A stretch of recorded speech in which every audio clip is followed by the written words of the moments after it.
By following the struggles of commercial tuna fishermen based in Gloucester, Massachusetts, Wicked Tuna has become a popular reality show which has been available on the National Geographic Channel since April 2012. Every week, dozens of dedicated fishermen battle it out to see who can make the most money by catching the lucrative Atlantic bluefin tuna. Apart from allowing viewers to sneak a peek into the industry, Wicked Tuna also educates the public about the fish, including the captains of the show adhering to strict quotas and size limits.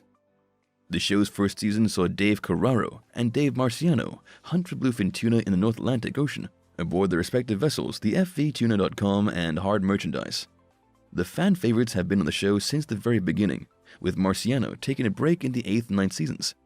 Bill Monty, Kevin Loanwort, and Ralph Wilkins made up the other three members of the original cast.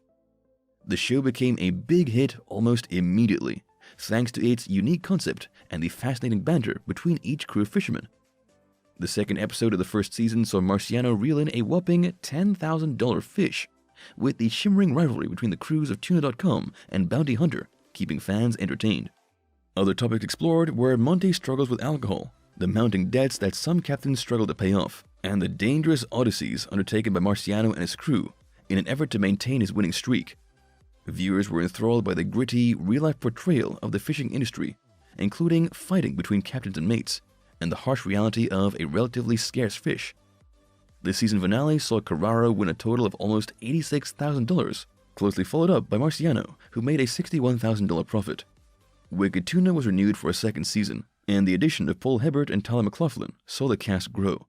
It's a close call, but apparently, fans consider the 7th season of Wicked Tuna the most entertaining.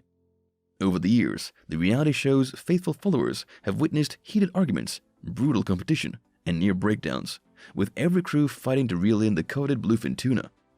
Season 7 saw Marciano go through a rough patch and reach his breaking point after forming a tense alliance with Carraro, which was jeopardized following the Hard Merchandise's breakdown at sea, as well as Hebert's explosive fight with his first mate, Rick.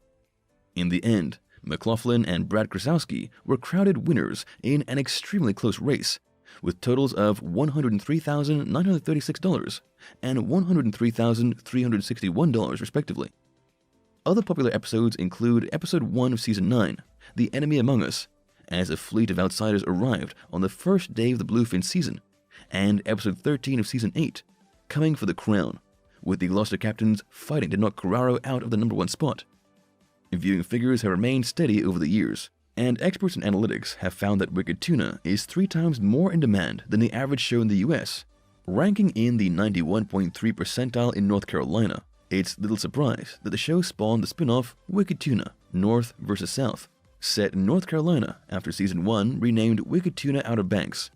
Typically, Wicked Tuna wraps up in June each year, and is followed a few weeks later by the season premiere of Outer Banks, thus keeping viewers' interest peaked from March to October. To date, Hebert holds the record for the biggest payout on the show, explaining, "I had brought in one of the only tuna on the market at that time. To this day, I still have the text from the buyer saved on my phone." Despite not divulging how much the specimen weighed, Herbert shared that he was paid by the pound at a steep rate of $47.02. We can imagine that Herbert was rewarded handsomely for his catch, as the rare species can grow up to the size of a small car. In Nova Scotia, Ken Fraser reeled in a staggering 1,496-pound bluefin tuna, about 680 kilograms, which makes even Krasowski's impressive 920-pound catch seem small by comparison. As the bluefin tuna is currently deemed a critically endangered species by the World Wildlife Foundation, the show's producers and cast members have often been criticized by detractors and animal rights groups. Reportedly, the bluefin's dwindling numbers have been caused by excessive and underregulated fishing in other parts of the world. But that doesn't stop conservation and nature groups from slamming locally based fishermen as well. Apparently, the Wicked Tuna guys also greatly exaggerate how much money bluefin tuna fishing really brings in. Insider industry sources claim that far from being worth the unrealistic figure of $25 a pound, the fish typically attracts a far lower price of $6. Although the show's captains have mostly managed to stay scandal-free, Hebert was fined for Social Security and Medicaid fraud by the government a few years back, having claimed an inability to work due to an injury. Although avoiding jail time, Hebert had to pay a hefty sum of money. Luckily for him, the incident has largely been forgotten. Surprisingly, some netizens were also disappointed upon discovering that Wicked Tuna has a scripted element to it, as hawk-eyed viewers pointed out that Captain TJ Ott, a regular since Season 3, was holding 2 different reels in his hand from one scene to the next. Nevertheless, a mix of clever editing and angle shots smoothed the presentation. The deaths of 2 Wicked Tuna cast members, despite not being controversial per se, also generated plenty of online furor on both occasions, as fans mourned their untimely passing. In 2015, Adam Moser passed away after a lengthy battle with drugs at just 27 years old, followed by Nicholas Fudge's death from undisclosed causes in 2017. Somewhat chillingly, both cast members were part of the Pinwheel crew. But it's not all bad. Since the premiere of Wicked Tuna, Gloucester has seen an enormous boom in tourism and fishing sectors. Nowadays, the self-described oldest seaport in America, which has been a fishing community since the 17th century, is a hotspot for amateur fishermen and for fans who discover the city thanks to the show. As mentioned, Wicked Tuna has been accused of glamorizing the bluefin tuna fishing industry by puffing up the payouts received by each fisherman. Be that as it may, there's little doubt that the Atlantic bluefin tuna is one of the world's most coveted fish, thanks to its value in the Japanese raw fish market. In a 2017 interview, Ott explained the process. First, the crew stocks up on ice and fuel, planning for a 4-day trip, leaving at 2 p.m. and reaching the destination around sunset. Then they drop the anchor and attract the mackerel and herring that will be used for bait, deploying it at sunrise. According to the captain, it's a lot of sitting around, while the crew waits for the fish to come and take the bait. As the bluefin tuna is so strong, when it comes close to the surface, the crew members will harpoon it for safety reasons, before roping them in and lugging them to the boat's fish hole. A whopping 4,000 pounds of ice are needed to cool down the enormous specimens. Although the downtime between each catch can be peaceful and relaxing, Ott confessed that it can also be a nerve-wracking experience. Some advice he gave other fishermen is, don't fall into the trap of changing things up just to change them up. Be focused when the time comes. In a given year, Ott can make $100,000, which actually turns out to be just enough to break even, despite sounding like an impressive sum. The salaries and expenses alone, which include fuel, groceries, ice, engine upkeep, and insurance, are a combined $30,000, and the captain also has to budget his startup money for the following season. You've got to pinch pennies in this industry. There's nothing easy about it, Ott confirmed, adding that Wicked Tuna captures the essence of the job's hardships, but cuts out the endless hours of waiting. From 2012 to 2018, Indonesia and Japan were the world's top 2 fishing nations for total reported landings. To give an example of numbers, Indonesia landed 568,170 metric tons, and Japan 369,696. Kiribati, Mexico, Papua New Guinea, Ecuador, and Spain make up some of the other nations in the top 10 for tuna fishing, alongside the US and the Philippines, which reported a drop. In the same 6-year span, worldwide tuna landings enjoyed a 12% increase, despite the total landings and global shares of the top 10 nations decreasing.